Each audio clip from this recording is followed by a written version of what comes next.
The broadcast is now starting. All attendees are in. I run, and I had it right, so I obviously messed it up a little bit just now. So apologies for that, but let's go ahead and get started. As Brian said, pre-listing inspections is kind of a focal point of ours at Carson Dunlop. I can remember the first paper I wrote on it back in 1996 was I described it as the future of real estate. So here we are about 22 years later. It has become a significant part of our business, and let me run through my thoughts. I'm going to condense a longer presentation into a shorter one tonight, and I've already wasted a bit of your time, so let me see if we can't get right to it, share my thoughts. And as Brian said, feel free to jot your questions down as I go, and I will stick around as long as I need to when we're done and make sure we get them all answered for you. Okay, so every presentation should have a goal, and our goal is going to be to explore the whole concept of pre-listings. I'm probably going to push you outside of your comfort zone a little bit with some of this, and no apologies for that. And I'm going to address the comment that I get from home inspectors all over North America. Oh yeah, pre-listing inspections, I tried them, they don't work in my market. I'm going to explain probably why that is and make some suggestions as to how I think they can. And the goal of the exercise is to get you doing more inspections. So let me see. So for our agenda, we're going to run through these items, what it is, why it makes sense, why it hasn't been done before, and whether we're going to fix the defects found in the house or not. Lots of options around that. Why it makes sense for the seller, the buyer, the agent, and perhaps most importantly for you folks. We're going to touch on our process, how we do it. We're going to talk about how we write reports, touch on who should pay for it. We're going to talk about what if the buyer wants their own inspection. We're going to talk about what we call on-site reviews, which is something at the end of the process, and talk about the liability implications, and then we'll summarize. You're going to find that I cover some points more than once. People say, Alan, you're getting old, you're getting redundant. That may be true, but I'm also doing that by design to kind of reinforce what I think are the key points. So bear with me on that. All right, so let's start with what it is. Simplest definition, a pre-listing inspection is exactly the same inspection as you always do. There is no difference. What happens after is a little bit different. In our world, we create a draft version and we send it off to the seller and the seller's agent. And the reason we do that is we're not in the middle of a real estate transaction. So unlike a pre-purchase inspection, there's not a deal hanging in the balance. This is all before the fact, which is one of the things I love about it. So there's no urgency, there's no stress, there's no pressure. And if you put out a report that the seller says, that's not right, I know something about this house from the history that wasn't apparent in the inspection when you went through, you have a chance to talk to the seller, go through it, and either change the report to reflect his thoughts or to have him understand why you say what you're saying in the report. So the idea is that you come to agreement with the seller and the seller's agent before the report gets published. So that can be a little more work, but it makes for a much smoother process. It makes for happier clients all the way around, lowers your liability long-term, and generates some repeat business. Now, the other difference after the fact is you may also generate a one-page summary, and we'll talk about those. You can see the little screenshot down at the bottom. It's a two-pager, actually. We say one page, but it's a front and back kind of thing. On the front, we've got a photo of the house and the address and so on. On the back, we have some of the features of the house, some of the issues if there are any, and we can talk about that a little bit. So basic inspection, draft version, and one-page summary are the differences. So why do I think pre-listing inspections make sense? Well, quite frankly, in a nutshell, because the transaction moves more smoothly. We have found that houses basically sell faster for more money with less headaches, and everybody's stress level stays down. It's one of those few things in the world that's a win-win-win-win. So buyer, seller, agent, and inspector all win. There are no losers. There's nobody. It's not a battle. It's not a fight. We don't have to have a winner and a loser. This is just one of those things that actually makes sense all the way around.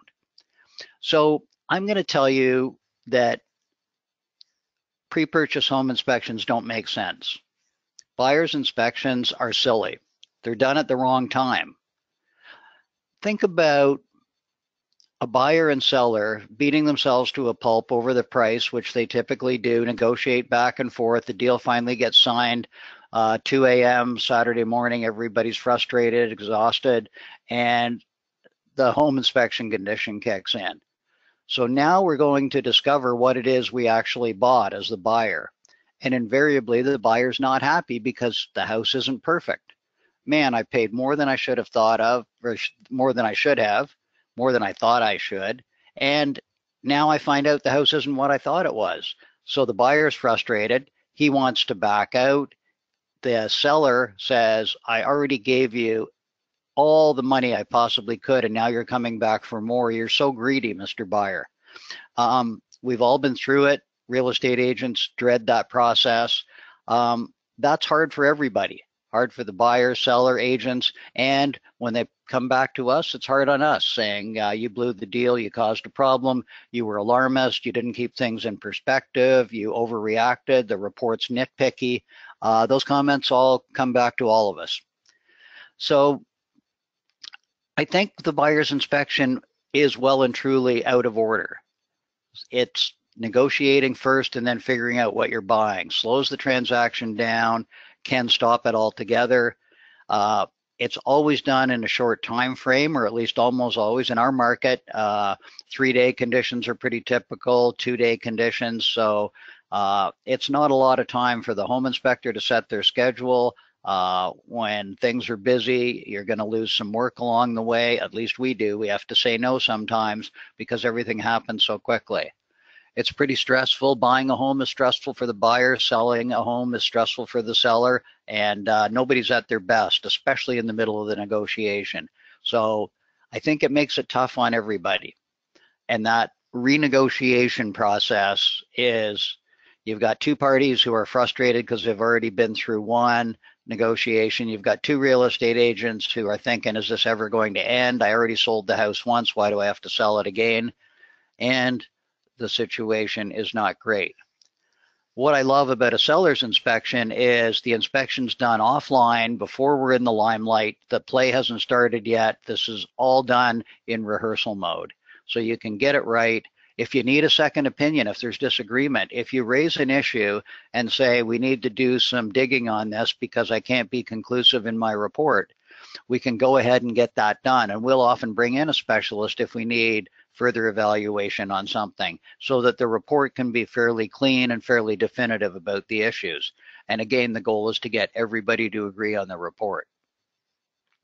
So we talked about the sale being faster and smoother, no surprises, no renegotiation. And I'm going to tell you that currently we're running at 46% of our inspections are for sellers in the last month or so. Early last year in our market, it was totally crazy, and about 75% of our inspections were for sellers because buyers weren't able to get a conditional offer in, so they were having to forego inspections. But it really helped listing agents get the listing to be able to say, we'll do a pre-listing inspection, and that attracts more buyers to the table. In a hot market, when buyers are nervous about buying a home without getting a home inspection, having a seller's inspection or a pre-listing inspection report available for them to look at gives them an additional comfort level so they can move forward and go ahead and make their offer. So why is it changed? Why now is the right time for pre-listing inspections? And the reason is that back in the day when home inspection was not done as a routine thing, the sellers could still rely on a principle called caveat emptor or buyer beware. And if they didn't think that the buyer was going to get a home inspection, the buyer would walk through, make his offer, move in, and then find out about the condition of the house as they lived in it. As the world has changed and home inspection becomes a normal, common, routine thing, the sellers are now in a different position. The seller, when they go to put their house on the market, know the odds are that there's going to be a home inspection. And given the story I just told where things can go wrong as a result of a home inspection, the seller now starts to think, what can I do to reduce the risk and reduce the unpleasantness of that whole process? One of the things they can do with a pre-listing inspection is take control of the situation. So the seller can choose the inspector. The seller can make sure the report makes sense before it gets put out there to the public.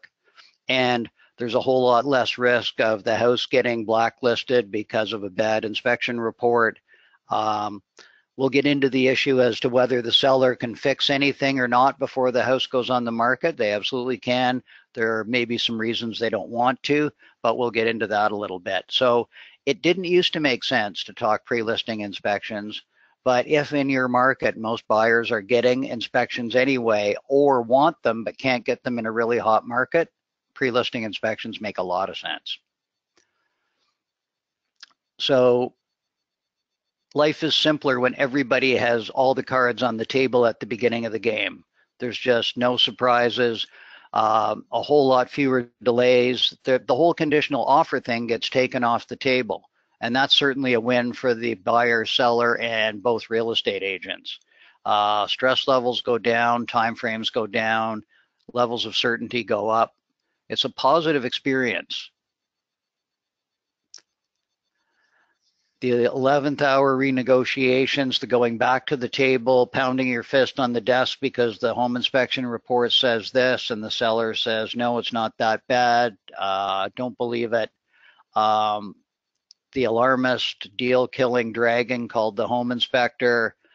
The real estate agent says the inspector had a terrible bedside manner and terrified the buyer. Everything was blown out of proportion. All those stories time and time again. So the disputed findings kind of drop away, the requirements for further evaluation where the home inspection leaves people with an uneasy feeling because it's inconclusive.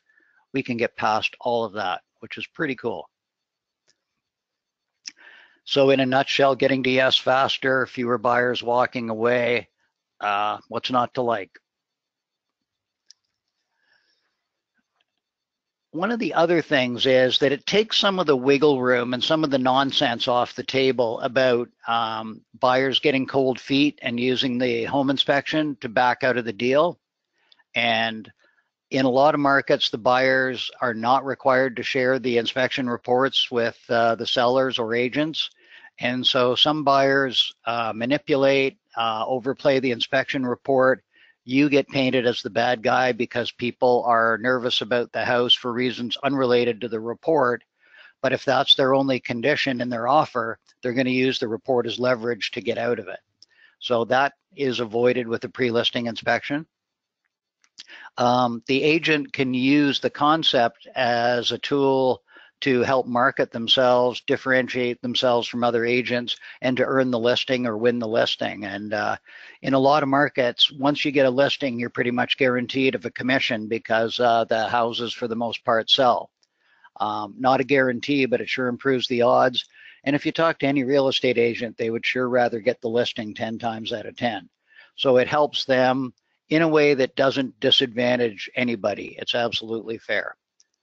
So works differently in different markets, but it works in all markets. We've been through all three in the last couple of years in our market. So whether it's the buyers calling the shots, the balanced market where buyers and sellers are sort of evenly matched, or if it's a seller's market, we've been in all three. And in every case, the pre-sale inspections, pre-listing inspections work to everybody's advantage. We talked a little bit about why they haven't been done before. And the key is if you don't think the buyer's going to get a home inspection, you're probably, as a seller, not going to get a pre-listing inspection. But nowadays, that has changed. And since most buyers do, issues are going to come up. Buyers are going to want to renegotiate. This is a way to step around all of that. Now, one of the things that everybody says is, well, as a seller, I don't really want to get a home inspection report because people are going to see the defects. People are going to know what's wrong with my house, and that's going to scare them away. Again, you have to come back to that's true, but your buyer is going to get their own home inspection report and make their own determination about the defects. So you may as well get in front of the curve instead of behind it. So doing that not only puts the cards on the table, and as we've talked about, with the inspector of your choice, a chance to vet the report, it also becomes a marketing tool in the sense that you get to build the credibility and trust in the market because you're putting the cards on the table. You're acknowledging that your home is not perfect. You understand that someone's going to discover that anyway, so you're being proactive. You're taking the issue of blacklisting off the table, as we talked about. You're also reducing the liability for the agent and for yourself by disclosing as a seller. So if you're upfront and put the cards on the table, your risk of getting taken to task after the fact goes down pretty significantly. So how do we change the mindset of people? It's the real estate agent on the seller side convincing the seller that they're not going to lose, they're actually going to win in moving the home inspection to the front end of the transaction where it belongs for the reasons I've talked about. So the typical real estate agent that is the early adopter on this is the real estate agent who takes the time to listen, think it through, and if you're talking to real estate agents, you're going to get some of the objections about, but everybody will see the defects, you'll lose the sale, it won't work. I can promise you that if you can find the agents who are early adopters, willing to listen, willing to move forward, you can move your market. Not overnight, not in 2 months or 3 months, but over time, you can move your market. And that's what we've done in one of the toughest markets in North America. So I'm pretty comfortable that it works. I'm pretty comfortable it's not take a pill and everything is better. It does take a bit of work, but you've got logic on your side and common sense, and now you have some history on your side. So that's pretty powerful. So why should they believe it? Because it absolutely happens to be true. And you've got to believe it when you're talking to real estate agents to communicate that. So let's look at situation where the seller's got an inspection, you've prepared a report, and guess what? The house isn't perfect. What do? Well, there's going to be some issues in almost every house. Here are your choices. We can just say, it is what it is, which, by the way, is my favorite, and we'll get into why. The seller can fix the defects, and the inspector can revise the report, or let me go back. So if the seller fixes it, what happens next? The seller can just attach the receipts to the back of the report and say, I fixed it. A lot of the time, the seller wants the inspector to change the report. Now, this gets tricky because unless you go back out and have a look, you probably shouldn't say that the issue's been fixed. So what you can do is attach whatever receipts or guarantees are available to the report as an appendix, and Horizon makes that easy for you to do. And then you can say the seller reports that these issues have been addressed, and the receipts at the back tend to support that argument. But you're not going to take the position that everything is fine. A lot of times the real estate agent and the seller will ask you to clean up the report because they'd really like the report to show no defects. For that to happen, at least from my perspective, we have to go back to the house, look at it, and make sure it's done. And since all we have to sell is our time, there's a fee attached to that. Now, the seller and the listing agent don't necessarily want to pay the additional fee, so that becomes a challenging one. There's another option that I'm going to leave for the end of the conversation in case we get there, and that's a strong relationship with the concierge. And concierge certainly seems to be the flavor of the month in the industry these days. But I'm going to leave that one for a little bit because, as I say at the bottom of the slide, it is a bit out there. So why do I like option one, don't fix stuff? Because inevitably what happens is a seller getting ready to sell his house gets an inspection report and says this stuff is not right. And so they say, okay, we'll take care of it and then we can have a clean report. But they're in a hurry. The real estate agent doesn't want them to miss the spring market. So they have to move quickly to get stuff done. They're not interested in the house long term. They're trying to move out of the house. So what's their focus about how well the work should be done and how much they should pay for it? So they tend to go to the bottom of the barrel. And then what happens is the contractors don't show up on time, don't finish on time, charge more than they started out to. So many, oh, we didn't know it was going to be this. So unfortunately, there's these extra charges you've got to deal with. And then at the end of the day, the job either doesn't get done well or doesn't get done at all. All of those headaches, the seller resents and the real estate agent resents. And ultimately, they resent you for bringing it up in the first place. So those are some of the things that can happen when people try to fix the stuff that's in the report. So my preference is to have them say, let's just adjust the list price to reflect report issues. Now, I've talked to hundreds, if not thousands, of real estate agents and asked them this question: can you predict the price of a house within $10,000 or $20,000? And in our market, certainly the answers are resounding no. So what I prefer to do and what I love is when sellers and listing agents simply say, here's the inspection report. There are some issues, as there would be in any house of this age. And as a result, the house is listed for $549 rather than the $569 that we were going to list it for to match other recent sales, or pick a number, pick a story. So if you have to adjust the list price, that's full disclosure on the report. The price reflects the condition of the house, and nobody had to waste time. Nobody had to hire contractors they didn't want to hire, wait for people to show up, take time off work, get their house dirty, and then be unhappy with the work. And then the worst case scenario is when the home inspector has to come back and say, oh yeah, the work's been done, but it hasn't been done right. So you're not willing to sign off on it. And now the frustration level goes through the roof. So that is, in my opinion, very often the worst case scenario, and it's why I like that alternative. It's quick, it's easy, it's free, but you're going to find that sellers and agents will be nervous about it. They'll think that the house shows badly because of the report conditions. And so you've got a bit of a communication and education challenge to get them over that hump. One of the other things that I tell agents when I talk to them about this, and sellers if I get the chance, is to say that the human condition is such that when people buy a new house, they want to make it theirs. They know they're buying a house that's been lived in before and it's somebody else's house. One of the most comfortable things for the human condition is to be able to turn somebody else's house into your own.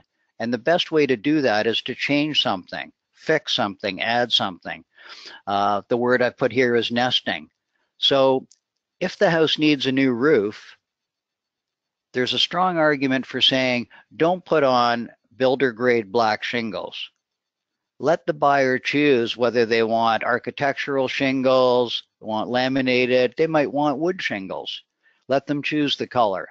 Then they're making their own statement about the house. And if they feel the house price was adjusted to reflect that, they don't feel out of pocket.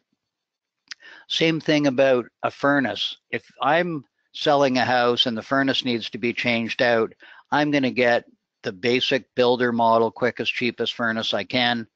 And you know what? I might lose the buyer who is interested in energy efficiency and conservation.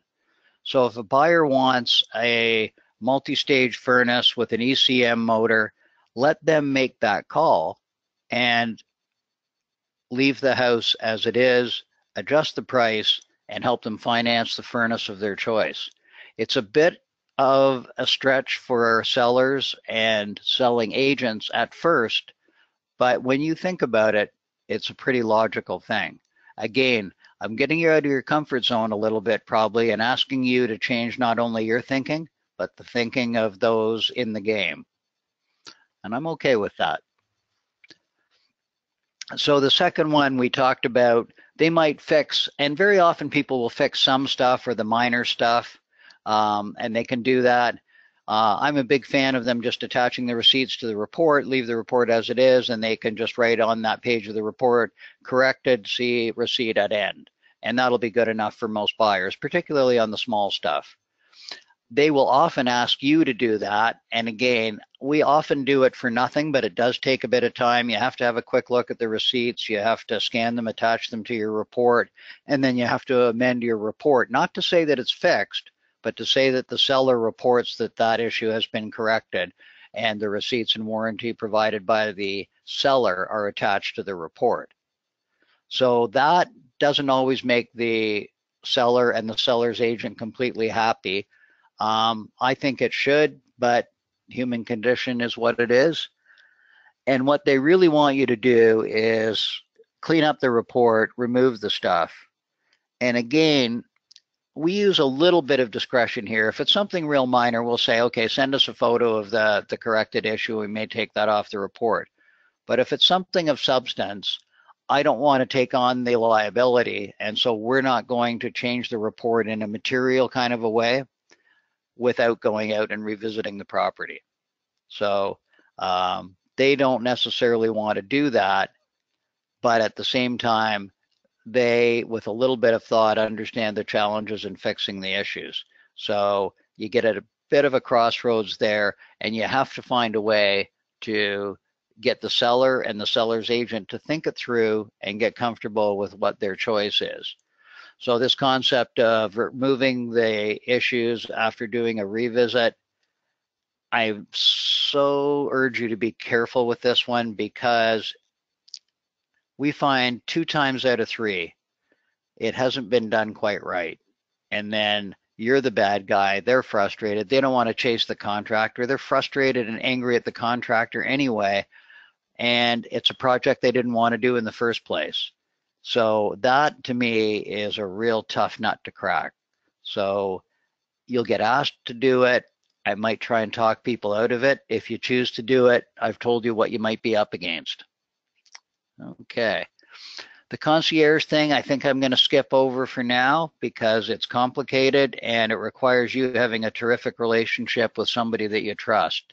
So we'll come back to it if we get an opportunity at the end. Happy to chat with you about it, but it has some downsides. Okay, let's move on and talk about in a little more detail why this is great for each of the parties involved in the transaction. So for the seller, quite simply, you get to sell your home faster, and our numbers suggest very often for more money. So you get rid of the conditional offer stuff, you get rid of the buyer coming back and wanting to renegotiate the price, and life is just simple. In a hot market where it's hard for people to get inspections or sellers expect a lot of people to come to the table, I hear people say, well, I don't need to get a pre-listing inspection because I'm going to have buyers come anyway. Well, that may be true, but there will always be buyers who are nervous, and some buyers will hold back if they can't get a home inspection. If I'm selling in a hot market, I want to get as many buyers to the table as I can to get as much money for the house as I can. A pre-listing inspection report brings more buyers to the table because it gives buyers the confidence that they're knowing what they're getting into. Now, criteria for that, the report has to be credible. It's one of the reasons at the outset, and I glossed over this point, but it's very important. Your inspection reports for sellers need to be the same as your inspection reports for buyers. If you start to sugarcoat stuff for the seller, and it's one of the reasons I don't like clean reports, even if they have fixed stuff, because especially the real estate agents working for the buyers who know what home inspection reports usually look like, the hair on the back of their neck stands up a little bit when they see a super clean report, or they see a report from your company that doesn't look like the kind of report you produced for buyers. Can you understand how that makes people nervous and it doesn't feel quite as sincere and quite as credible? That's why I really like to do the same inspection and same report, put the cards on the table, and then the buyer and the buyer's agent will believe the report and believe the home inspector and feel that it's credible. So I think that is a pretty important aspect of it. Why is it great for buyers? We've touched on this already, but they get to choose the inspector rather than being at the mercy of the buyer who hires the quickest, cheapest inspector they can with terrible bedside manner, who does a half-baked inspection report and terrifies the prospective buyer away from a perfectly typical house. So the vetting of the report before publishing, a bit of a time add process, but I think pretty valuable. If they want to fix things, they can. That's part of the control thing. As you know, my advice is going to be don't fix it, but a lot of them want to anyway. The reduced liability of complaints about non-disclosure after the fact. A lot of that is taken off the table. The seller real estate agent usually gets that and appreciates that concept quite quickly. So that's a nice part of the conversation.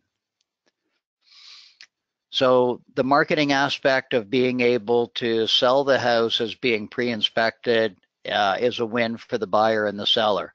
And as long as the report is credible, the buyer's happy and it's a win all the way around. If you're working with agents, you'll find different thoughts about lawn signs. Sorry, it's hard for me to speak late at night. A word on lawn signs. So some agents don't want anything on the front lawn that will compete with their sign. And some real estate companies have a policy of there's no other sign on the lawn. They don't like sign hangers that go below, above, or beside their sign because they think it detracts from their messages. Others on the other side of the coin will ask for it. I was at an office last week and two different agents from the same office independently came up and asked me if we had lawn signs we could provide for them. So you're going to get mixed reaction on that, and I think your most professional approach is to ask rather than tell the agent whether they're interested in a lawn sign advising that your firm has done a pre-listing inspection on the home. So work with the agent on that one and understand there will be different perspectives. Okay, for the buyer, if I'm a buyer and I'm looking at a home inspection report, in one sense, I've already won because I know a home inspection report is going to cost in our market roughly $500 and up. So they've got fast information. They didn't have to go find, choose, hire, and pay for a home inspector. They got the information for no money. They see the transparency. They can make an informed decision. They can be a little more confident going in, making an offer.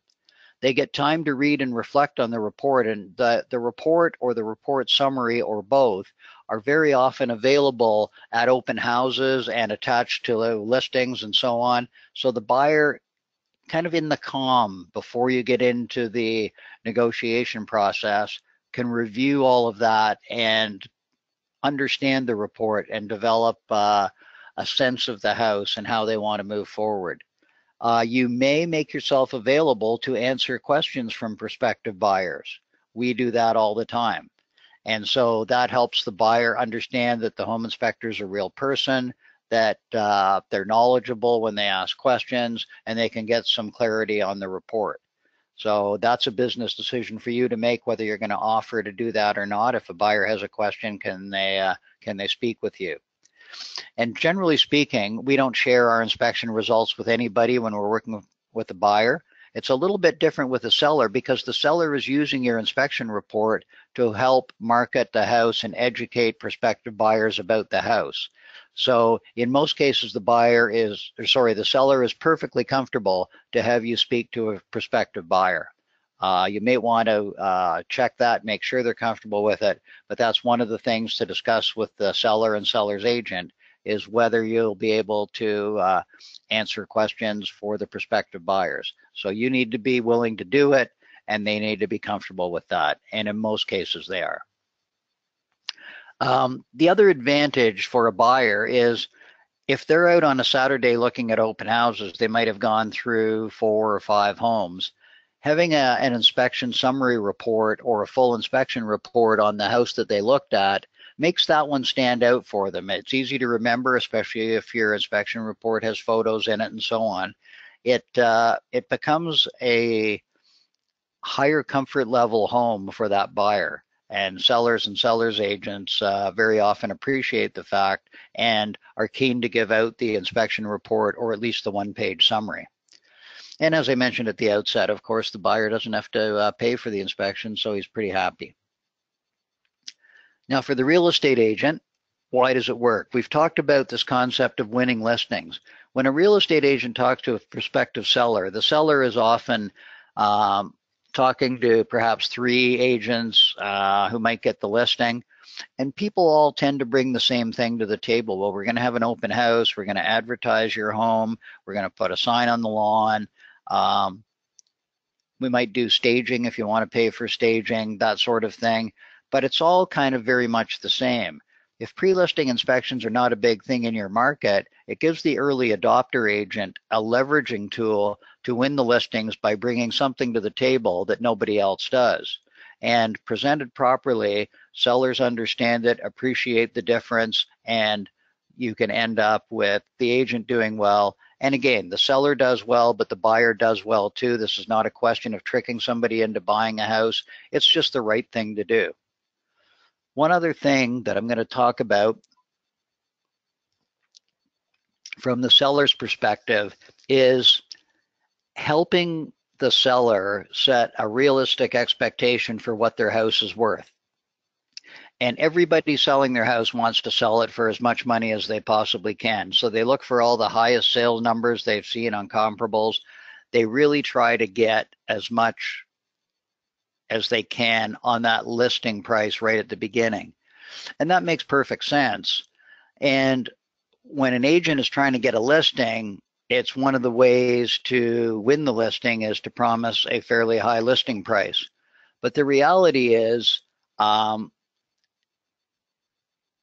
that romantic thought is often brought back to reality if and when the house doesn't sell. And a seller can sometimes win, the seller's agent can sometimes win by saying, yeah, I understand you'd like to sell the house for $1 million, but remember the inspection report, and remember, just like all the other houses in this area, the house isn't perfect, and so we need to be realistic. So it helps them bring the seller back down to earth a little bit, and it can be a useful tool in that respect. We talked about using lawn signs, sharing the either a report summary or their entire report at the open house. A lot of agents will take the report summary, a one-pager, and by the way, not every home inspection company does the one-page summary. That's something that we came up with. Some others have copied it, but a lot don't do it. I like it because you can put a stack of them out at an open house and buyers or buyers' agents can pick them up. By the way, these work at agent open houses just as well. And a lot of people have the whole home inspection report out there on the kitchen table for people to flip through. They may or may not absorb very much of it. I think the fact that it's there, we present it in a large 3-ring binder, so it has some thump value or substance to it. But in my experience, prospective buyers really don't absorb much glancing through that report with the seller's agent standing on the other side of the table. It's a bit intimidating. So providing an electronic copy of the full report is an option. The one-page summary, I think, is pretty powerful. We talked about the lawn sign opportunities and whether they work for various agents. A link to the inspection report on the listing is a way to provide it electronically, as we talked about. Including it in feature sheets, referring to the fact that the house has been pre-listed by ABC Inspection Company. That often appears in the ads. We see a lot of real estate listings where it says Carson Dunlop report available. And is that good marketing for you? Does that help spread your brand? Absolutely.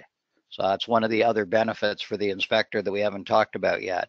The more people see your name, whether it's at an open house, on a lawn sign, an advertisement, on a feature sheet, the more it helps you. And then ultimately, if the agent can get that house sold faster and for more money, they make more commission and they get to move on to the next sale. So they're pretty thrilled with that. And then for you folks, one thing I love about seller's inspections or pre-listing inspections is you can take a deep breath on your schedule. There isn't usually quite the urgency. Now, don't get me wrong, people will still want to move quickly, but it's not like the conditional offers about to expire. You got to get out here Saturday afternoon, Sunday morning, 8 o'clock at night. It's a little more relaxed. Secondly, you get a little more time to get the report right. We talked about the ability to get some home history from the seller. We, by the way, like to talk to the seller. In a buyer's inspection, the seller's usually not around because you're working with the buyer and the real estate agents want to keep the buyer and seller apart. A seller's inspection is a little different. There's no buyer involved. So we like to talk to the seller. We like to help them share what they know about the house. We ask questions. We talk about what we're finding. They're going to see it in the report in a matter of hours anyway. So there's not much point in trying to sweep stuff under the carpet or keep it from them. And you can frame questions around things and get a lot of additional information. You can verify what your conclusions are when you have less than complete information. You can get some history. There's a lot of value that you can get from the seller a lot of times. Now, nothing's 100%, and sometimes the sellers aren't forthcoming. Sometimes they're not available, but when they are, I often find pretty good communication there.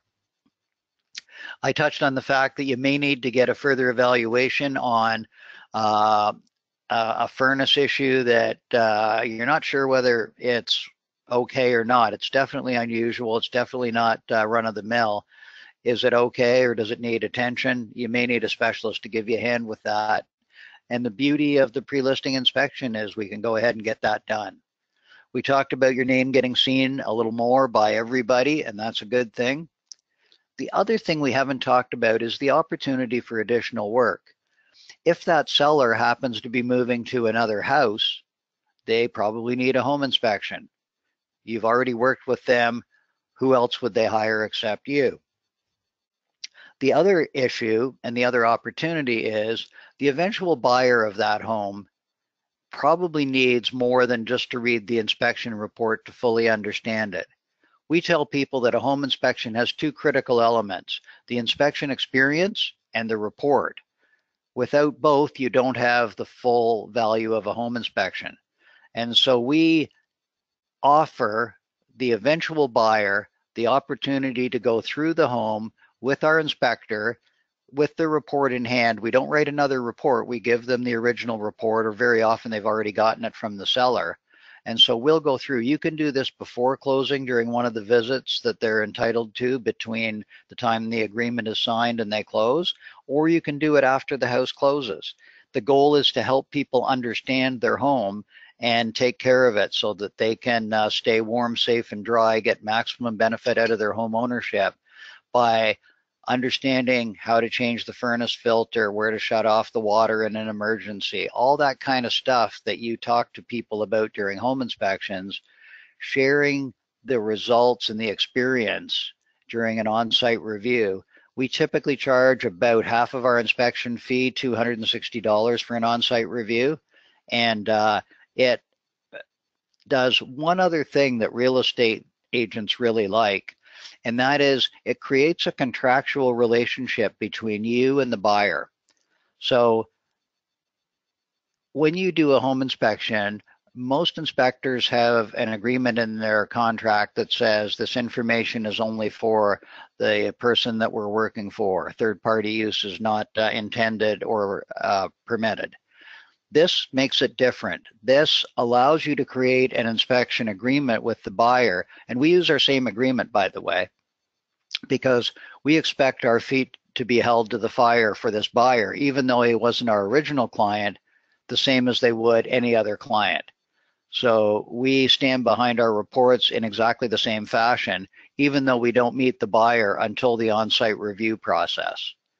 And it's one of the reasons to go ahead and get an on-site review is to create that contractual obligation from the home inspector to the buyer, so there is no uncertainty about whether the home inspector has a duty to the buyer.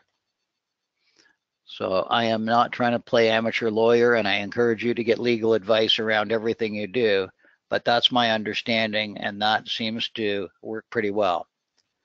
So let me touch on our process a little bit, and I'll move through this fairly quickly. We're coming up to about 10 to 9, so let me see what we can do here. As I mentioned, we perform a typical inspection. Alan, just didn't mean to interrupt you there Oh, for a second. Just want to go say ahead, Brian. again, just to reinforce that everyone, I know that we had allotted for 60 minutes, but this is a very important topic, so we're not going to stop Alan at the 60-minute marker. We're going to be recording this whole webinar. If you do have to leave at 60 minutes or at any junction thereafter, it will be available by Friday on our blog, so you can watch the remainder of it. The Q&A period will also be included. So although we do encourage you to stay for the remainder of the session, all questions that have been asked will be addressed during this time. If you're not able to, it will be available by Friday on our blog and will be emailed out to everyone. So please feel free to leave if you need, but we encourage everyone to stay along. And I don't mean to interrupt you there, Alan. Just wanted to reinforce that it will be available and people can stay as they hopefully need. Alrighty, thank you, Brian. Good point. All right, so let me talk about our process a little bit. As I said at the outset, we do the same inspection, whether it's for a buyer or a seller, so no change in the process. We talked about the draft report and making sure that communication between you, the seller, and their agent is clear and crisp and everybody's in agreement. The report gets published and everything moves forward. We talk about if there's a specialist issue. We've touched on this. You may need to get a second opinion on, there's a list of some of the things that you might follow through on. And you folks may offer some of these services as ancillary. You may use third parties. The seller may want to engage somebody that they know who has worked on the house to do the further evaluation. As long as you're comfortable with the results, any of those work for me.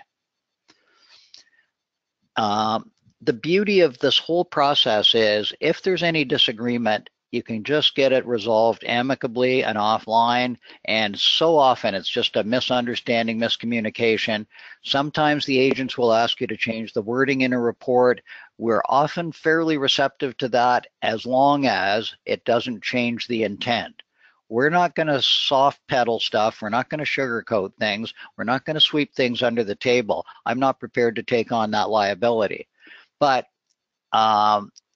we all know there are different ways of saying things and conveying the message.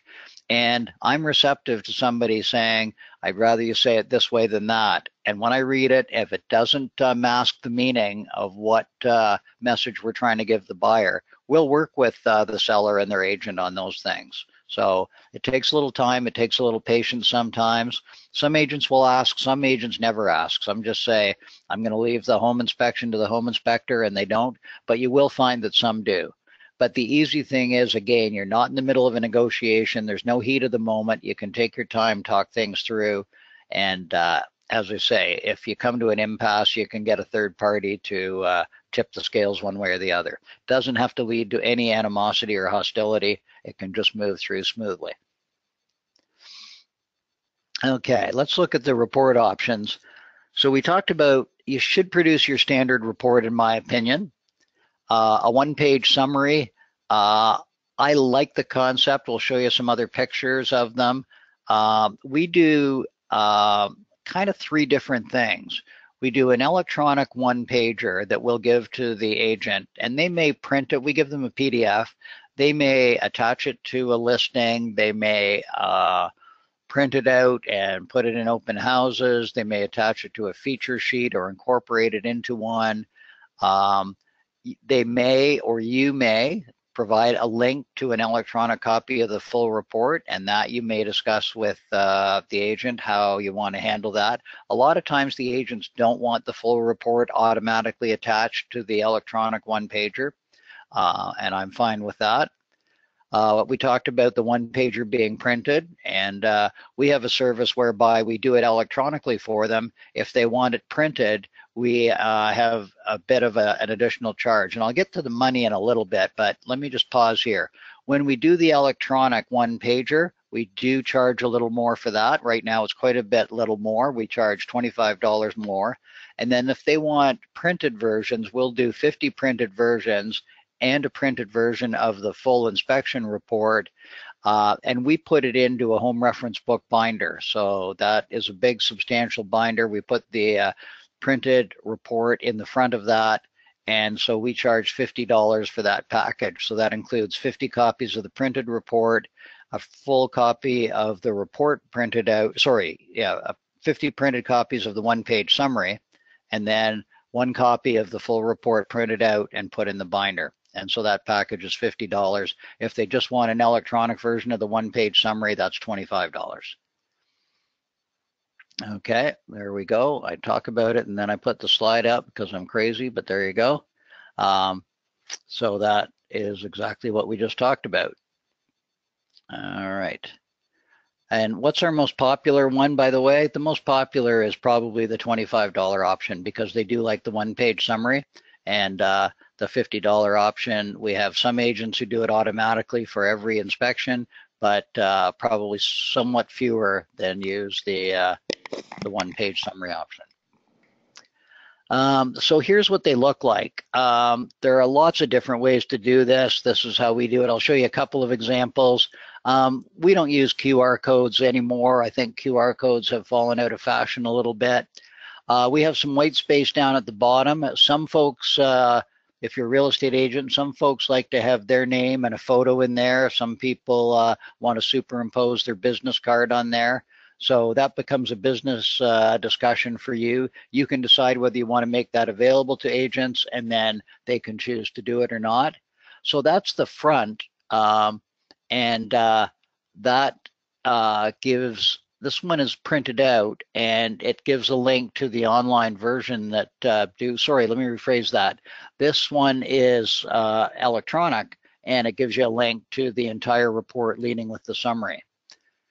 Here's what the back of it looks like.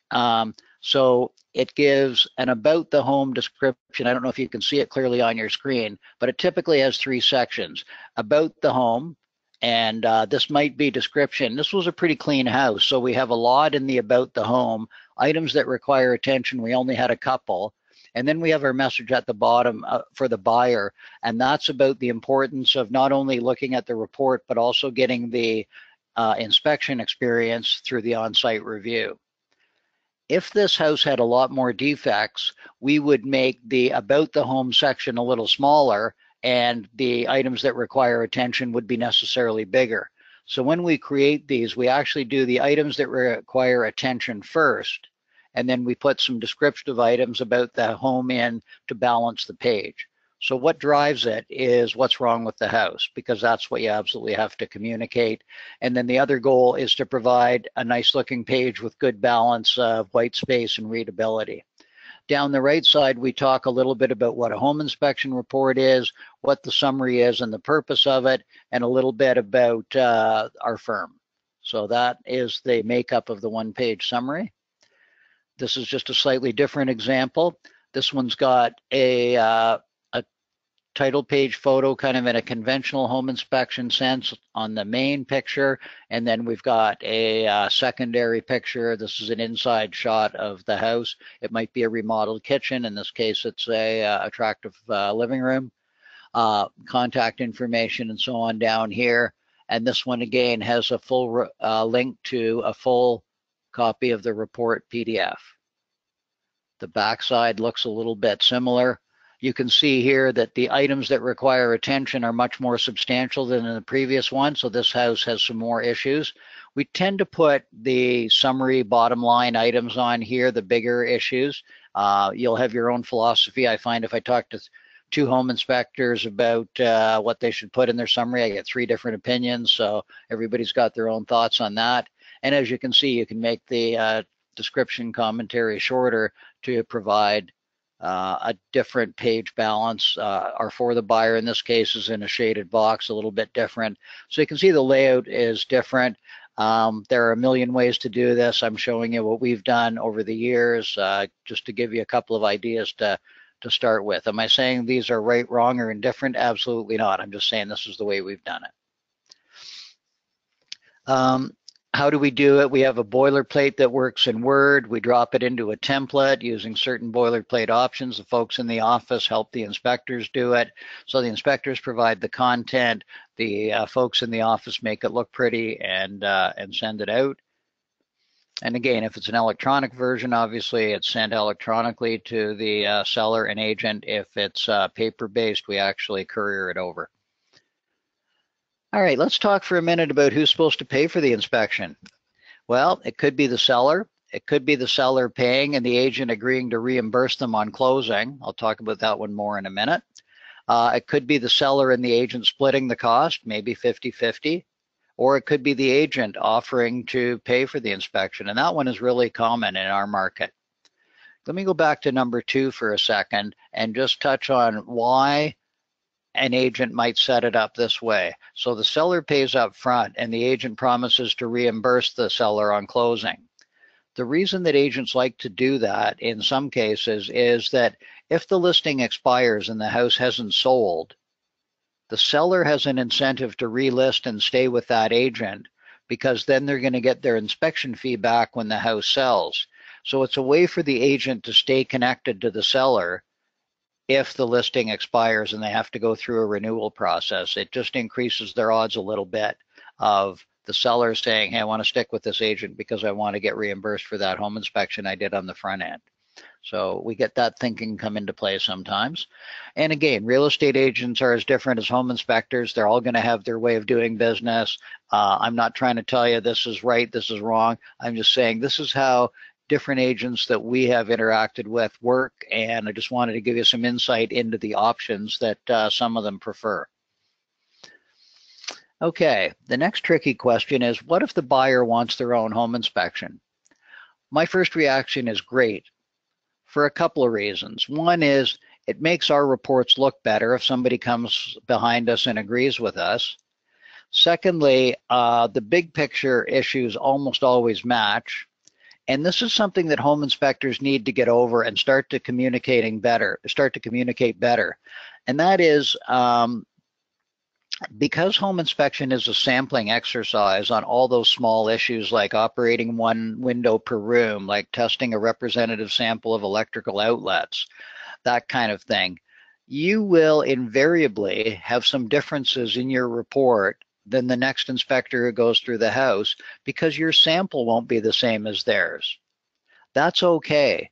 And we need to tell the public about that up front, loudly and clearly, so that the media doesn't get upset, agents, buyers, and sellers don't get upset when home inspection reports don't align perfectly. You just have to say, because many aspects of a home inspection are a sampling exercise where we're looking for an overall evaluation in a limited time frame for a few $100s. And so depending on the sampling, there will be some differences from one inspection to the next. And so that we need to get comfortable with as a profession, and we need to communicate it to our clientele. It's a point that most home inspectors are nervous about. I talked about taking you outside of your comfort zone. Nobody wants somebody looking over their shoulder, second guessing them, trying to make them look bad. In a real profession, that doesn't happen. In a real profession, the big stuff gets matched up because that's what we do for a living. The small stuff will have variances because of sampling, and we move on. I hope that that's where this profession gets to pretty quickly. I would say we're getting there, but not quite yet. We talked about the on-site reviews a little bit. I think it's great because it does provide the buyer that protection. It does create the contractual relationship we talked about. It does give them a better understanding of the house. Walking through and seeing what the inspector was talking about in terms of the issues is just so much more powerful than reading it in a report. And as I mentioned, it can be done before or after the sale. And as I mentioned, $260 is our fee for that. And we do make sure the buyer ends up with a copy of the report. If he didn't get one already from the seller, we give him one. This is the wording that you couldn't quite read on that one-page summary that I did. And it simply says the summary is very helpful, but it is not enough to make a home buying decision. The next step is to attend an on-site review with the inspector and review the complete inspection report. Contact us at this phone number, and the fee is roughly half the cost of a standard inspection. Without an on-site review, our liability is limited to the party for whom we performed the inspection. So that protects us if people go ahead and rely on the one-page summary to make a purchase decision, because they didn't follow through and engage us for the on-site review. It's a bit of protection for the home inspector. I think it's pretty fair. I think it's pretty clear. And as I say, we include it in every one-page summary that we put out there. On the liability side, I think, again, it's a win for all parties. The agent and seller are disclosing the condition of the house through a third-party professional. Their liability goes down. They're not misrepresenting or representing the condition of the home. The home inspector is, and we are in the business of representing the condition of the home. We should not be the least bit uncomfortable with that. And then ultimately the buyer can still have a relationship with the home inspector, which in my opinion is as it should be. Okay, let me summarize here a little bit, just very quickly. For this to work, your reports need to be credible. Buyers need to believe them. Because 50% of our inspections are for sellers, it really does drive our business, and especially in tough market conditions and in variable market conditions. As I said at the outset, the percentage of buyers and sellers inspections we do varies in the market, but I can tell you it's a win for us in both cases. I love the easier scheduling without the time frames. I love getting the additional inspections. Quite frankly, more houses are listed than are ultimately sold, so there's just a larger pie for every inspection company to share when there's more inspections done. If we could move the whole market to every house before it goes on the market gets inspected, our profession would be stronger. The on-site reviews transfer the liability. I think that's a key and very valuable point. The reduced liability for everybody makes great sense, and no additional liability for the home inspector.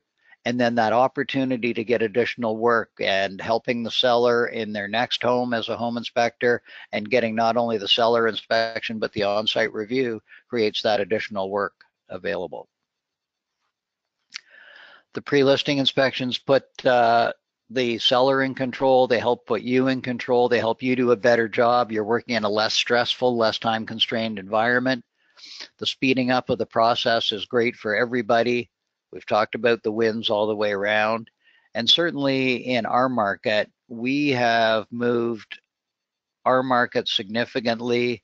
I was helping my son buy a house in November and December, and I'm going to say if we looked at, I don't know, 10 or 12 houses, there was a pre-listing inspection report at about 3/4 of them.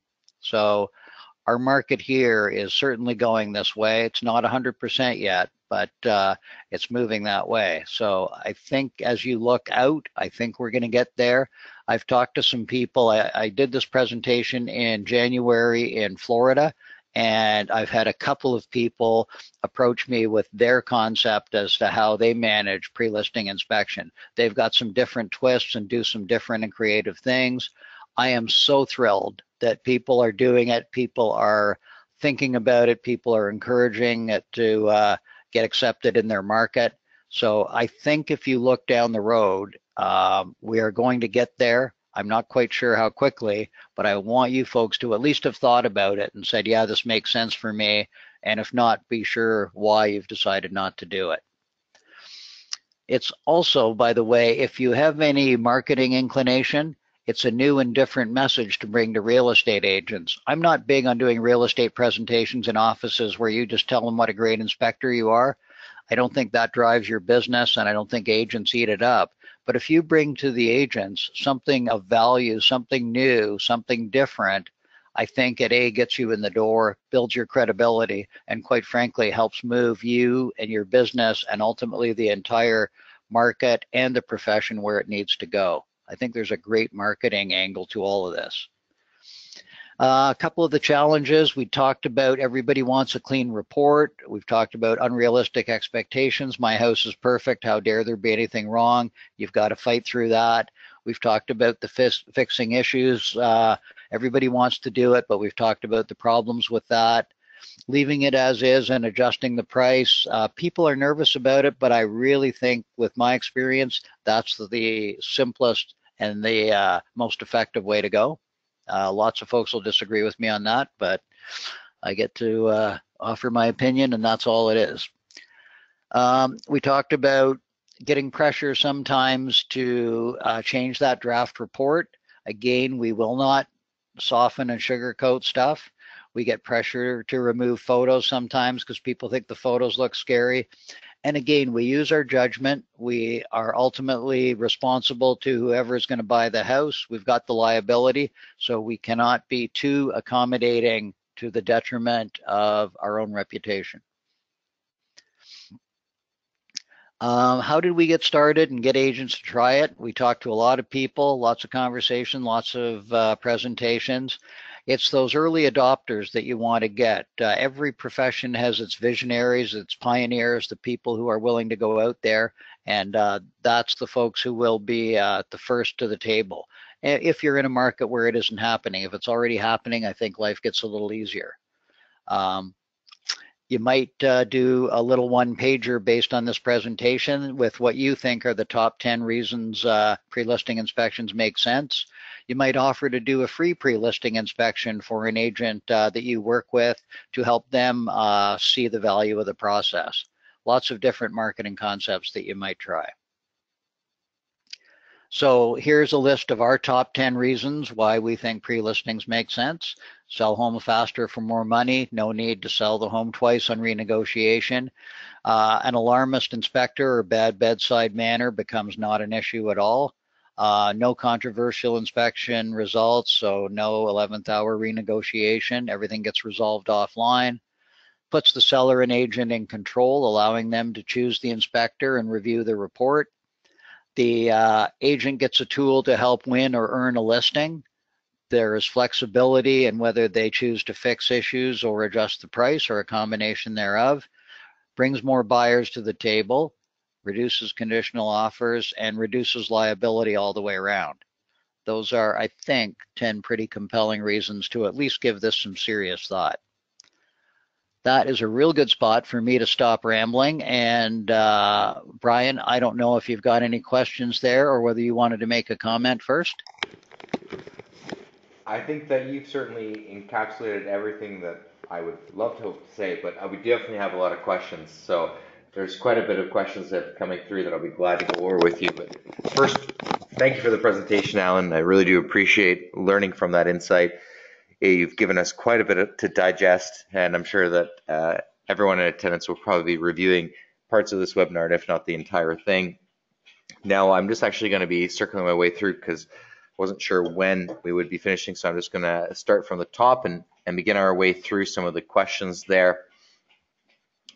Now, looking here, we have a gentleman by the name of Ty who's asked a question with regard to if Horizon produces the one-page summary. Now, in this case, we don't, but what are your thoughts about how an inspector should go about, I know you've maybe given some thought earlier, but go about creating their own one-page summary, and what really is the important highlights that they should focus on in developing that type of summary content?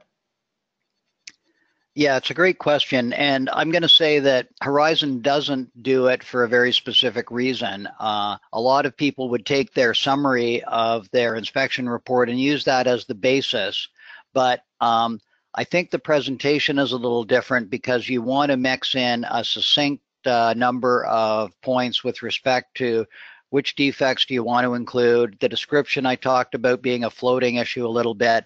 So I would say a word template is a great way to do it. We've got a bunch of boilerplated comment that we've put together that fit in descriptions. We tend to be a little bit more narrative on the one-page summary than we do in a Horizon report. So to me, it's a little bit, the graphics become more important. It becomes more of a credible but marketing-based piece. And so I would encourage you, if you're serious about it, to work with a graphics designer to get a good page layout, and then you can drop your content in certain blocks or fields so that you can make it look good each and every time. But you want it to be customized, especially if you start to do a lot of them. You do not want it to look boilerplated. You don't want it to look like it's the same thing for every house.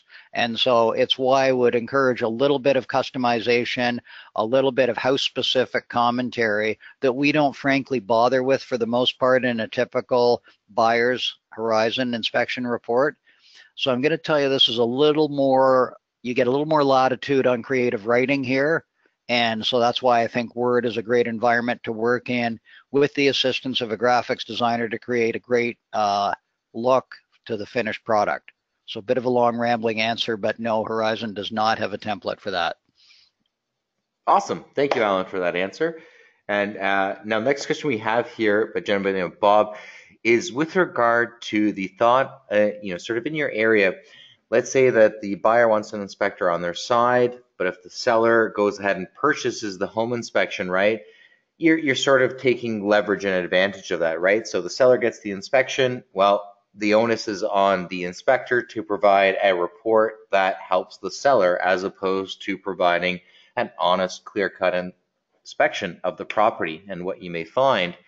And how would you overcome that, right? So what would you say as a, if an agent objected to that or said that was their objection, what would you say is maybe the number one reason or a couple reasons on how you could overcome that?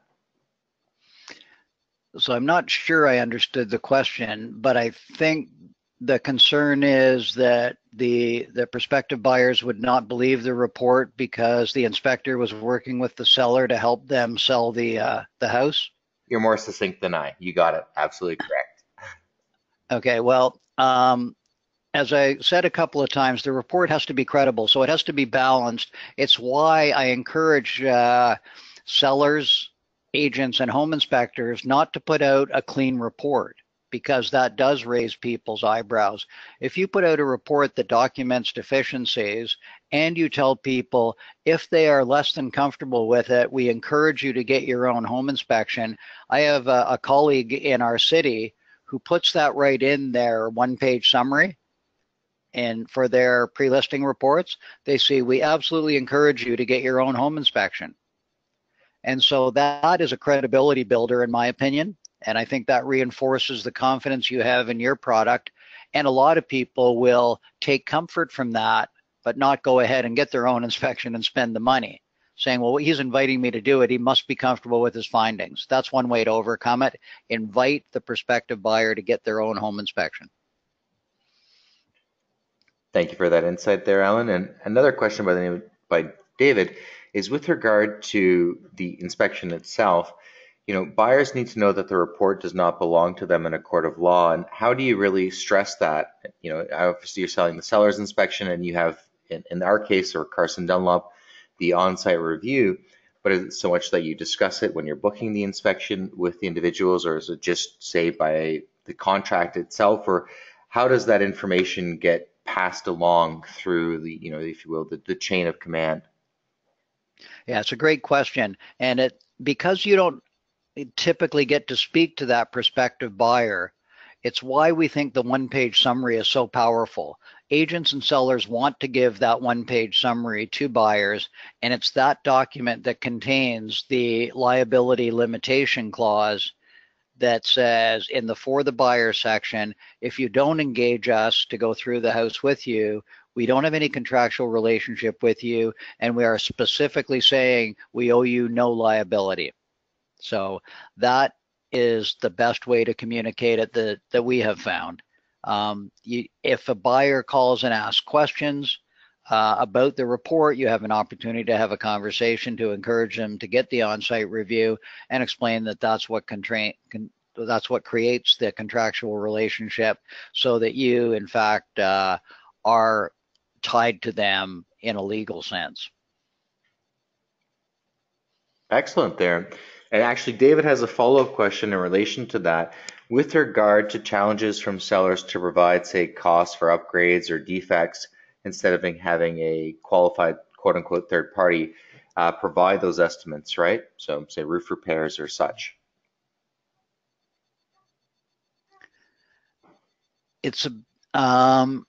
I'm not sure I understand the question again. We include ballpark costs for improvements in our reports, and I know a lot of home inspectors do not do that. We're careful not to use the word estimates. So we will provide a range that typically spans 100%. So if we're talking about replacing a furnace, we might say $3,500 to $7,000, for example, depending on your market. So that is typically already included in our report. If you don't do that, or if it becomes more powerful to include cost estimates, people do that, they will sometimes, the seller or the seller's agent will engage a contractor to provide a quote, and the written quotes can be appended to the inspection report. So that becomes a marketing decision. If you give costs already, most of our clients, most of our agents don't bother with doing that because we've already provided a ballpark. If you don't and they want to add that, I think it's a good thing to do. I think the seller and the agent take on a little liability when they do that. Contractors may or may not give great numbers. They may or may not give really high numbers. Sometimes contractors not knowing who they're going to work with, or if they're really busy, don't think there's much chance they're going to get a job out of it, will quote quite high, and that can work against the seller and the agent. So it gets a little complicated depending on your sophistication, your background, your contacts, your level of comfort with that. You may be able to help them with it. It's something I can't tell you too much about because, as I say, given our business model, it doesn't come up much. Now, in relation to that, though, how much of a liability perspective do you feel that in providing cost estimates, and you have quite a big firm, that you feel that it really adds to it? So putting in those estimates for a seller or even buyer's inspection per se, how much do you feel that it adds in contrast to if you didn't provide those estimates for all the inspectors that work with you? Well, there's really two angles to that question. How much does it add to our liability? Everybody's terrified of doing it. I don't know, we've done 150, 200,000 inspections. How often do we get taken to task because our numbers were wrong? I can't tell you the last time. It doesn't happen very often. We're pretty conservative. We give a range. People want to know a ballpark. They're not looking for the home inspector to give them a quote or an estimate to do the work. They're just saying, like, people don't understand. When you say the roof needs to be replaced, my wife is either thinking $1,000 or $50,000. I'm just trying to bring her into that order of magnitude. No, dear, it's 10 to 15,000, or pick a number. So people don't know, and I'm saying my wife, and I don't mean to be sexist. You look at millennials. I've got 5 kids. My 32-year-old son just bought a house. He has no clue what stuff costs. So that order of magnitude adds huge value. You want to be clear, it's not a quote.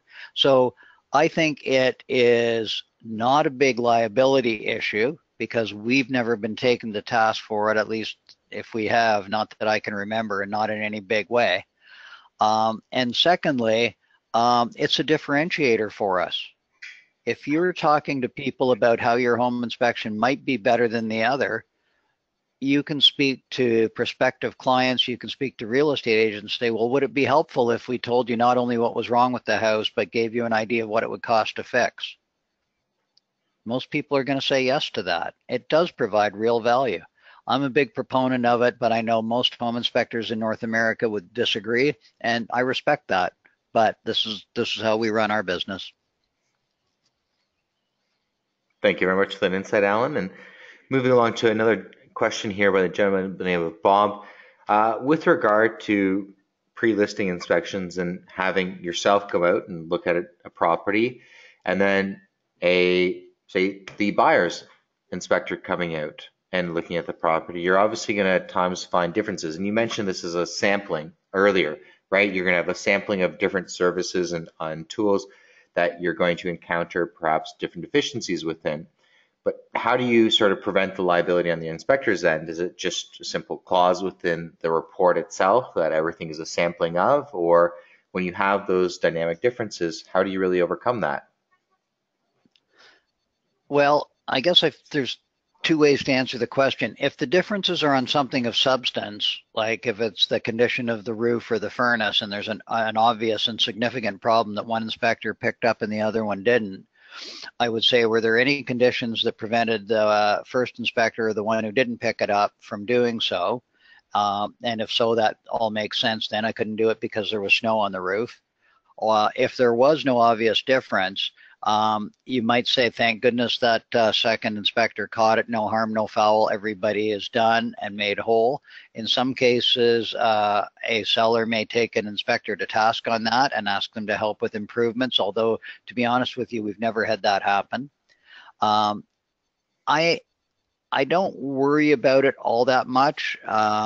If the second inspector comes through and finds some stuff, again, if the approach at the outset is we encourage you to get a second inspection because a second inspector will bring up some other things. If you prepare everybody for the possibility that there's going to be differences and that you can say two heads are better than one, and that'll give you more information about the house. So the seller's provided a bunch through his inspection report.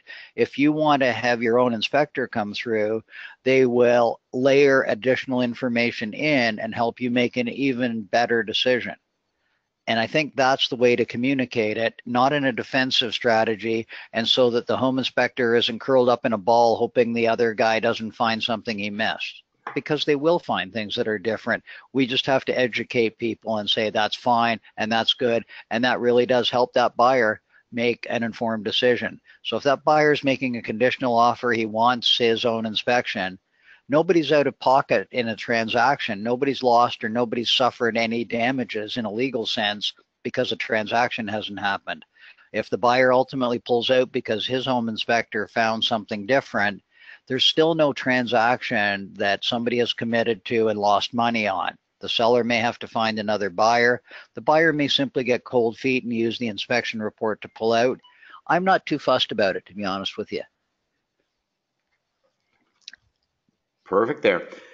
I get another question by the gentleman named Eric. He's asking, with regard to photos, do you typically find that your inspectors tend to put more photos in the report to help facilitate the sale of the house? No, we find the opposite. We find our inspectors tend to be a little more judicial with their photos. We mix descriptive photos and condition photos in our reports. So we'll typically take a general shot of the roof, for example. I would say to prove we were up on the roof, but now with drones and pole cameras, it doesn't necessarily prove it, but at least it proves you looked at the roof in some way, shape, or form. We do the same thing with a photo inside the attic to prove that we were there. So we will have some of those descriptive photos. We typically include those. The goal is not to be alarmist. The goal is to communicate. So we try to put photos in of value. I don't encourage our guys to overdo the photos for prospective buyers. We're not trying to create a marketing brochure here, although we are. I understand that it does help market the house, but again, we are first and foremost professional home inspectors, so photos have to be meaningful and relevant. Thank you very much for that, Alan.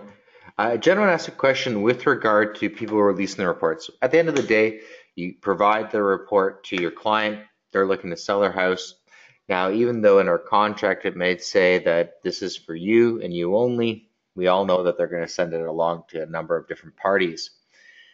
How do we try to minimize, sort of the liability to you yourself, the inspector, because they're releasing that report, right? And the buyer is now basing largely their assumption on the house, say based on that report. I know that we offer the on-site review here at Carson Dunlop, which helps alleviate that, but maybe extract on that a little bit more and how that helps ensure that there is no sort of loose ends as far as a liability perspective. Yeah, and that I didn't make this clear, but that commentary should be in the report wording if it's distributed by the seller or the seller's agent. If you distribute the whole report to prospective buyers, that same message should be included, that you're welcome to look at this. It's part of the story. It's not the whole story, not enough to make a buying decision on. If you want to engage us for a on-site review, we can walk you through the house, give you that experience, and create the contractual relationship. So the language that I gave on the slide towards the end would probably be useful across the board. That's, I think, your best way of communicating to a prospective buyer that you're not taking an absolute risk. At the end of the day, quite frankly, we do have people who have not had an on-site review and come back to us. From a legal perspective, you need to be prepared to stand behind your report, I think, no matter what. And in fact, even working with a buyer, given the wording of your contract, that's a starting point for a defense, but it's not the end of it. Anybody can sue you anytime for anything. So the contract is only a starting point. There is no ironclad way to step around it. The best defense you have is a good quality inspection report. Fantastic. Question now, what's the difference in terms of costing between getting a buyer or seller's home inspection at Carson Dunlop, and do you feel ultimately there should be a difference in price? There's no difference in price, except if you want those add-on features. The one-page summary is $25. The one-page summary printed with 50 copies, the full report in the binder is $50. Perfect. Thank you very much for that. And the justification for that same cost is realistically it's the same job, same task. You're doing the same justification for everything. So might as well charge the same, right? Exactly. Perfect. Now, excuse me, when it comes to the actual summary pages, a lot of individuals here, all of which I'm assuming are Horizon users, have asked, do we have a sample of that? And although we've shown a couple of screenshots through the presentation, we don't have a physical presentation available. Something you think we could get together and provide to these individuals, Alan? Sure we can. You mean some kind of a template? Well, just maybe an example of one of the ones that Carson Dunlop has done in the past to give them some food for thought as to how they could consider creating their own template. It's just actually one of the more popular questions is how they could create their own. And so I was just wondering if maybe we could provide them with something that they could utilize. Sure, we can figure out something. Again, you might use it as a point of departure. I don't want to, again, try to be your graphics designer, but happy to work with our team and see if we can come up with something to help you. Perfect. Not so much, I don't think, for the graphics side, because you're very much right. Earlier on your point, you need to personalize your graphics as to represent your branding, your company presence, everything that represents you as a company. But more so, I think, just as an idea about the content itself, like how you'd structure the summary, right? What kind of content you may highlight versus what you would have in the summary of the report. Because the summary of the report, right, will be of significant issues from a cost or safety perspective, whereas we're talking about a summary of the property from a seller's perspective, we're trying to highlight positive aspects, right? So maybe something was done really nicely, or it's in well condition. So perhaps we're trying to emphasize different aspects of the property to highlight those attributes versus something that may be of a significant concern. And that this is something that, as this is a new concept of people, may be hard for them to necessarily wrap all their head around as far as what they could put into their own summary. So it's just actually probably one of the more popular questions is, what do we put in our own summaries? And I know you've highlighted some of that, but maybe having an example or two that we could provide to some of our attendees could give them some perspective on what they could add, because that would maybe help them in the future creating their own summaries. Yeah, happy to do that. Excellent. So, everyone, because we had probably about 15 or so people ask if they could get an example of that summary. I'll be sure to send that out to everyone in attendance. That way you can get some perspective of what Alan's own inspectors are utilizing for their summaries. And again, it's not so much the graphic design, because we encourage you to feel free to hire someone to do it, or if you're graphically inclined to do it yourself, but just some perspective on what you should write to contribute to your own summaries. And that will help just give you some additional ammo for your next potential inspection. Now, looking through the questions here, we do have a couple other ones. So just bearing in mind here, folks, I'm just going to look through the remainder of questions.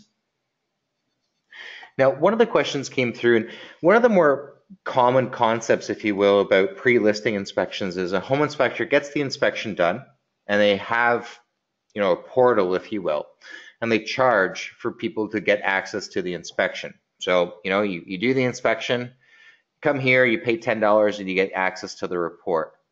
This concept and how you're proposing doing home inspections for pre-listing is much different. How do you feel in sort of comparison to that? Do you feel this is a more suitable approach to offering pre-listing inspections, or what is your opinion on sort of that approach versus this?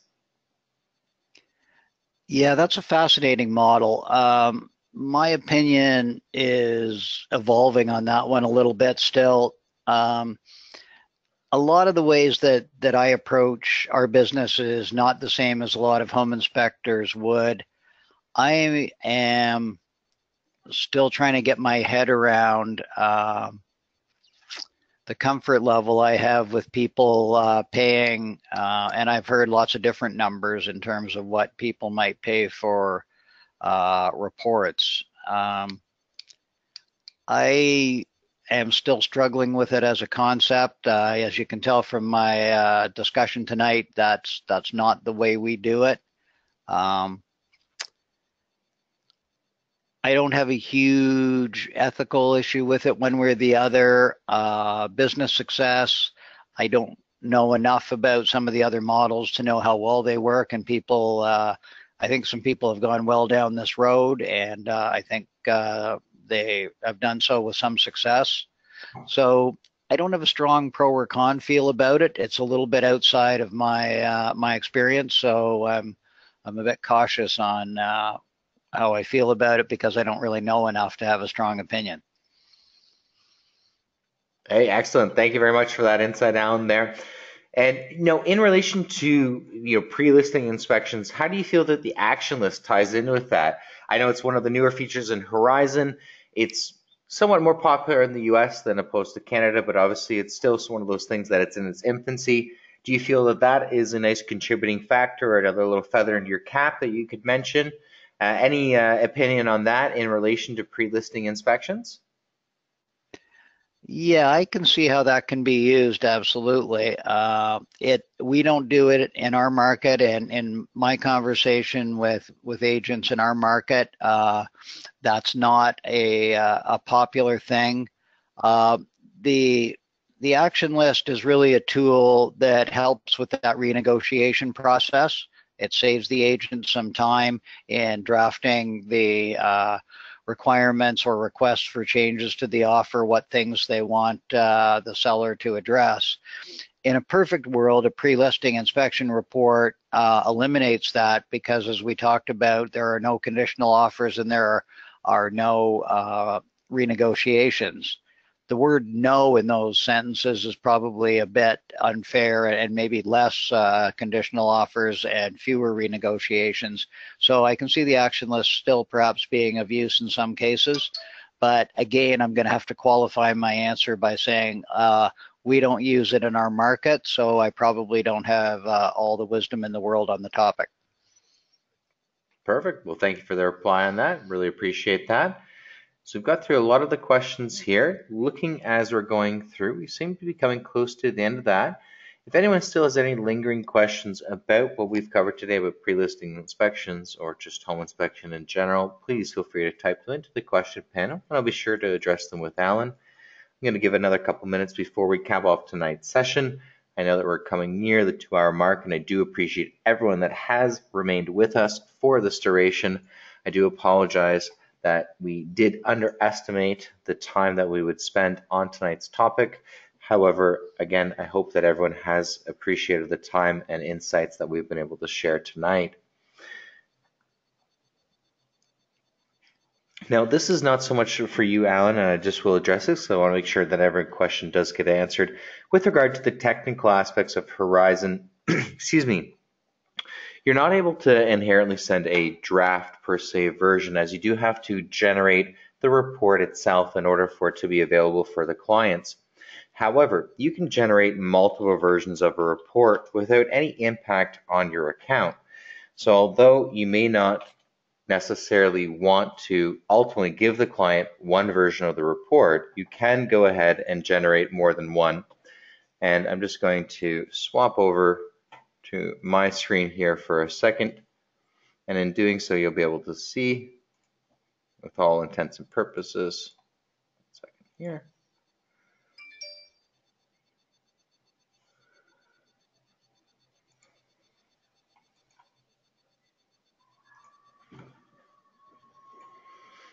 And everyone should be able to see my screen at this point in time. If not, please just let me know in the chat.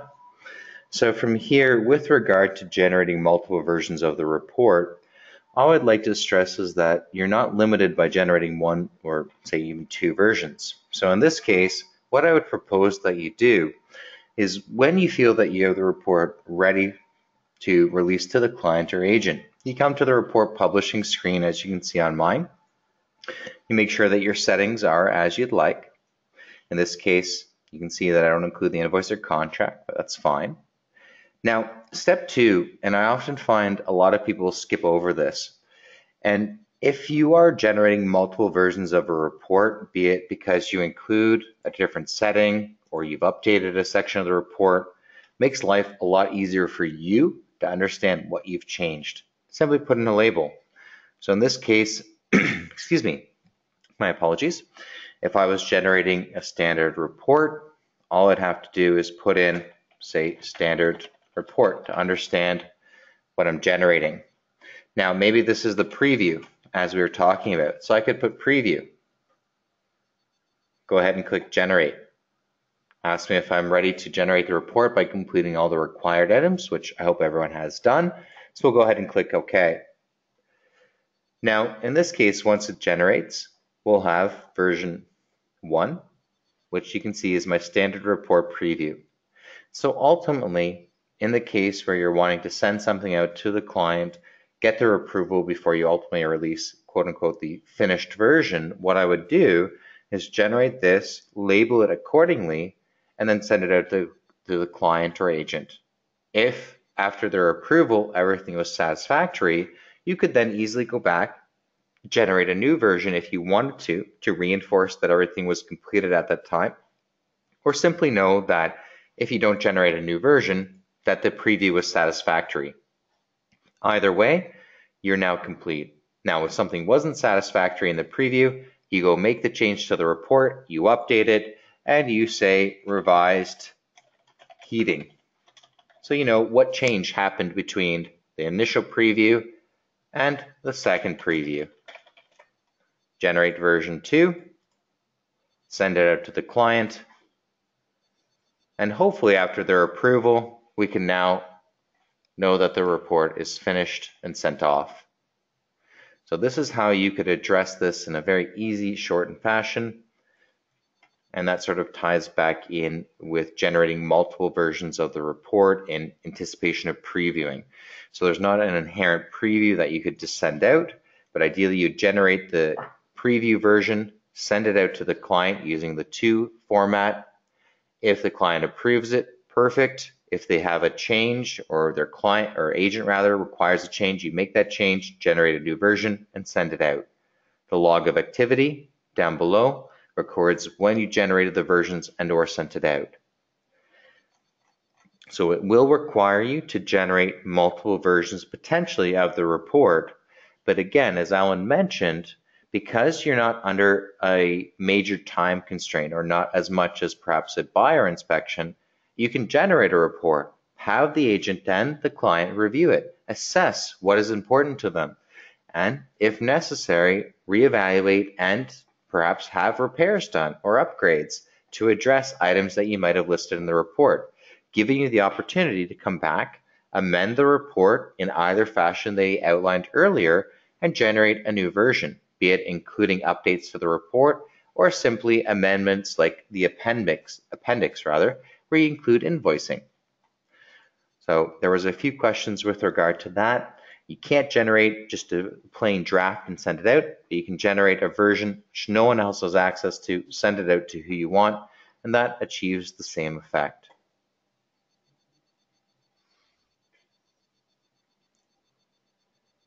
I don't see any other questions that have come through at this time. I'm going to wait approximately another about 60 seconds or so, just in case someone's slow at typing. But for everyone still in attendance, I do appreciate everyone staying through. Again, I will be sending an email to everyone with a copy of the blog and recording for this webinar. It will be available on Friday for us. Otherwise, I do hope everyone a happy evening. And as it is a long weekend, Easter weekend, I hope everyone a happy Easter. If you have your friends and family or kids with you, happy Easter hunting. And remember that if anything we can do at Horizon, just let us know. We're here to help out.